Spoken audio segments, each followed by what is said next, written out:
কেমন আছো সবাই? আজকে রুদ্র বানাবে হেলদি ম্যাগি।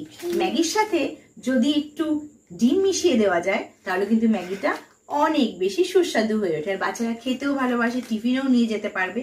তো চলো চটপট করে ম্যাগিটা বানিয়ে নেওয়া যাক। রুদ্র প্রথমে তেলটা দিয়ে নাও। হ্যাঁ, তেলটা দিয়ে দিলাম। তেলটা গরম হয়ে গেছে, পেঁয়াজ কুচিটা দিয়ে দিলাম, টমেটো কুচি দিয়ে দিলাম, এক টুকরো লঙ্কা কুচি দিয়ে দিলাম।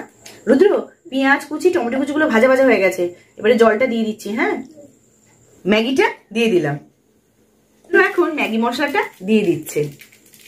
রুদ্র এখন ঢাকা চাপাটা দিয়ে দেবে, আর 2 মিনিট পরে হয়ে যাবে ম্যাগি। ম্যাগিটা হয়ে গেছে? হ্যাঁ তাই তো। এবারে ডিমটা না আগেই ভুজিয়া করে ভাজা করে রেখেছিলাম, এটা ম্যাগিটার উপরে সুন্দর করে ছড়িয়ে দেব। ব্যাস, এবার রেডি আমাদের ম্যাগি। কেমন হয়েছে বলো? অসাধারণ হয়েছে। ম্যাগিটা কিন্তু সার্ভ করে দিয়েছি, দেখো কি সুন্দর কালারফুল দেখতে হয়েছে। এবার খেয়ে দেখা যাক কেমন হয়েছে।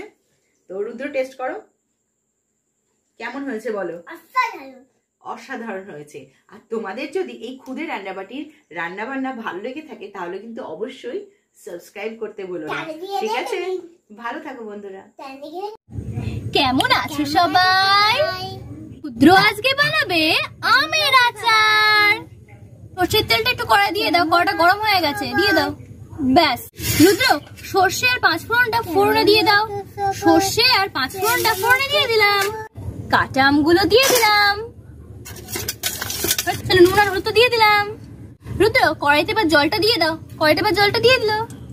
আমটা না সেদ্ধ হয়ে গেছে, চিনিটা দিয়ে দিলাম। রুদ্র আমটা কিন্তু একদম হয়ে গেছে, তো এবার লঙ্কার গুঁড়ো ভাজা মশলাটা দিয়ে দেই। লঙ্কার গুঁড়ো ভাজা মশলাটা দিয়ে দিলাম।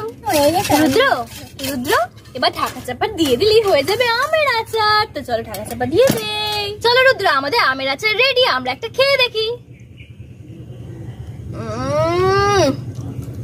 আমের আচারটা যে খেতে হয়েছে না, জাস্ট অসাধারণ।